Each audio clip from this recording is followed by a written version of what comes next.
O ito, maganda tong balita na to. O ito, may sinasabi na naman yung nagbayad sa amin. O, pakinggan lang natin itong nagbayad sa amin, si Senator Amy Marcos. Oo, sabi niya, nais niyang maging tulay para magkabati si Marcos at Inday Sara. Putang ina. Ba't hindi muna kayong dalawa ni Lisa Marcos magbati?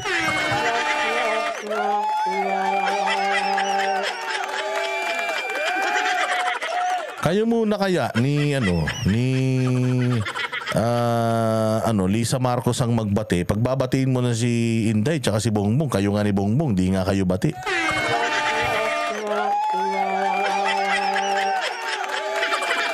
O talaga, lahat na lang sinasakyan mo ha, para kang si Sharon Cuneta ha. O para kang Super Perry, sakay na. Lahat sinasakyan mo, madam. Ngayon naman, nung nakaraan, ang ginagamit mo, yung namatay mong tatay, dahil nag-birthday siya. Ngayon naman, ang ginagamit mo naman, yung si Inday na naman at saka si Bongbong, gusto mo silang pagbatiin. Kaya kung gusto mo magkabati yan, isiwalat mo muna lahat ng mga baho ng kapatid mo.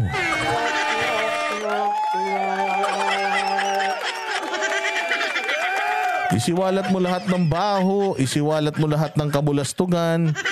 Umamin ka na may history ito. Oo, na ganito, na ganyan. Umamin ka na kasi. Oo, hindi yung putya, meron ka na naman bagong pautot na pagbabatiin mo yung dalawa. Unahin mo muna kaya yung yung away yung dalawa ni Lisa Marcos. Nagsasabi noon, ako'y namamangga sa dalawang ilog. Maraming nagsasabi noon, ako'y namamangga sa dalawang ilog. Ang ninanais ko ay ako ang daan kung saan magtatagpo ang lahat ng ilog. Ha? Tayo na ikaw ang daan para magtagpo ang lahat ng ilog? Yung ilog mo, ayusin mo. Oh, yung ilog mo, ang ayusin mo, yung ilog mo papunta sa pamilya mo. Oh, kasi balita ko matagal mo nang hindi nakikita yata yung hindi ka na nakakasama sa nila, family gathering tuwing linggo ah.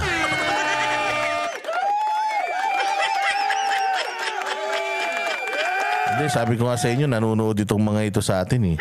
At etong mga ito ay talaga naman yung mga hagupit natin, ramdam na ng mga ito eh. Oo, kaya ito, inaamin niya na ang chismis sa kanya ay namamangka ka siya sa dalawang ilog. Ma'am, hindi mo na maluloko tao. Oo, hindi mo na maluloko tao. Kita mo, ginugulpi si Inday Sara ngayon, nasan ka? Wala ka naman, hindi mo naman siya pinagtatanggol. Meron ka lang mga paunti-unting mga pautot, pero wala, hindi mo siya dinidepensahan. Buti pa nga si Marcoleta eh.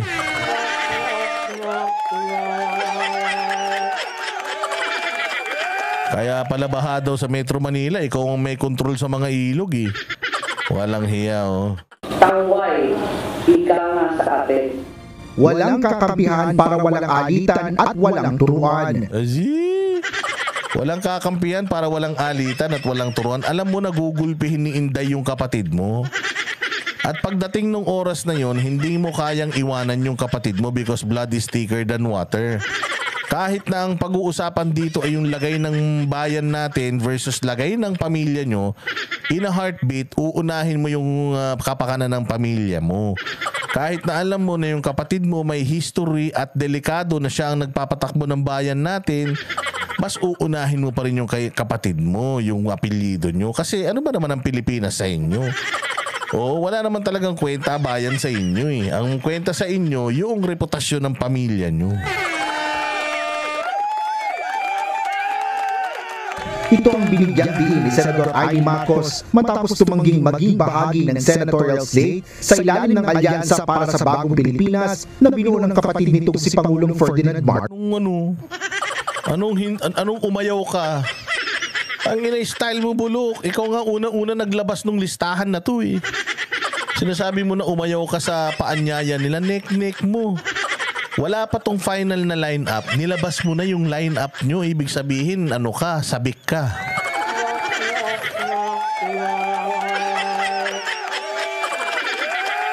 Marcos Jr. Plano ng presidential sister na mag-isa lang na tumakbo sa pagkasenador para sa 2025 midterm elections. Ayon kay Senador Amy Marcos, Ay, sa Mendang. Salamat po sa Mendang. Mabuhay ka. Oo, salamat sa iyong pakulay. God bless. Quote ang kanilang ina na si dating First Lady Imelda Marcos sa desisyon niyang ito. Ngunit paliwanag ng mambabatas, pinipili na lang niyang manindigan na malaya at matatag at walang kakampihan kundi sambayanan. Kung may dalawa kang malapit na kaibigan at sila'y nag-aaway, kakampihan mo ba yung isa laban sa isa? Siyempre, ang gusto mong mangyari, pagbatiin sila. Siyempre, para makinabang ka. Siyempre, parang ikaw yung superhero. Hindi ka dapat kumampi.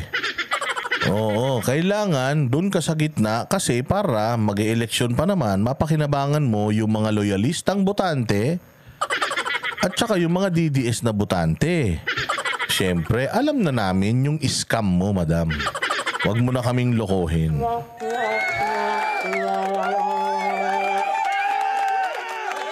Magkausap sila at ikaw na ang magiging daan para doon.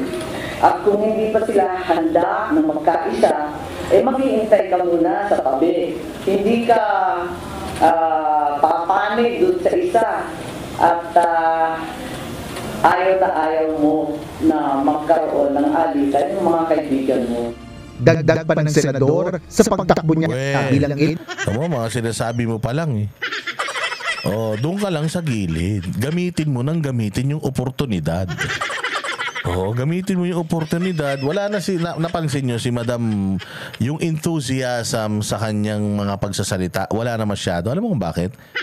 Wala na eh. Bistado na siya ng taong bayan na na manggagamit siya eh.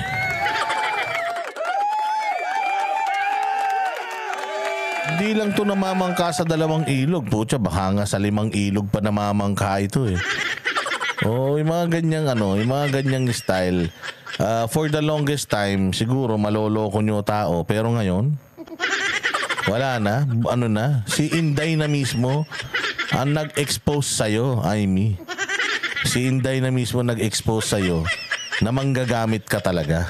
Independent candidate ay hindi na ito kailangan pumanig sa isang partido, sektor o personalidad. Sa ganitong paraan niya ay magagawa niya ang mga dapat maisakatuparan. It's a tremendous sacrifice to stand alone. But I need to be free to cross the line, to talk to all parties, and to get things done.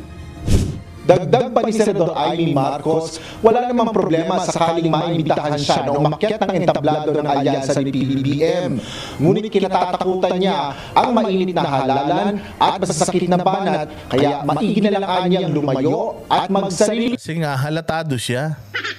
Saan ka naman makakita? Ang dami mong sinasabi tungkol sa pamumuno ng kapatid mo. Tapos tatakbo ka sa ticket ng kapatid mo. Di nabisto ka na niloloko nyo lang yung tao, kayong magkapatid.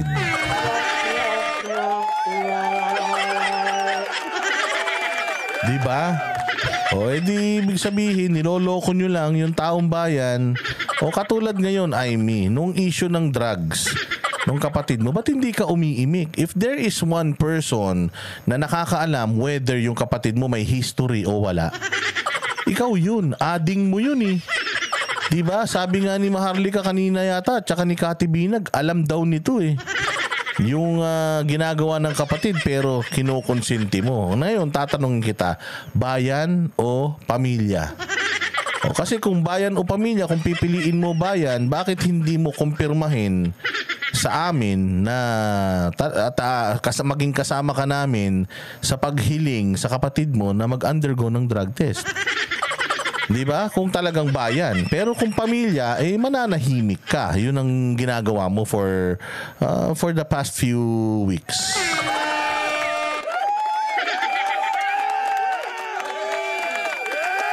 So, anong pipiliin mo? Yung kapatid mo o yung taong bayan? Kasi alam mo for a fact na wala sa matinong ipag-iisip yung kapatid mo. Lalo na kung ikaw mismo sa sarili mo, alam mo na may history siya. Ang tanong, meron pa ba siyang ginagawang ganun ngayon? At ang makakasagot lang nun is drug test. So bakit hindi mo ipanawagan sa kapatid mo na linisin niya yung kanyang pangalan? Alam mo kung bakit? Because blood is thicker than water. Oh. Kahit napakahirap. Gayunman, hindi pa rin naman siya resign o bumitiw sa kasalukuyang partido nito na Nationalista Party. Sa totoo lang, dun sa rules ng COMELEC, hindi naman nakalagay yung alyansa eh. Kasi hindi naman siya registrado. So, nilalagay lang yung partido mo o kung independent ka. Sa ngayon, nationalista ako. Nakatakdang makipag-usap si Senador Amy Marcos sa Nationalista Party hanggang bukas upang malaman kung ano ang pinakamabuting hakbang sa kanyang pagtakbo bilang independent candidate sa darating na halalan.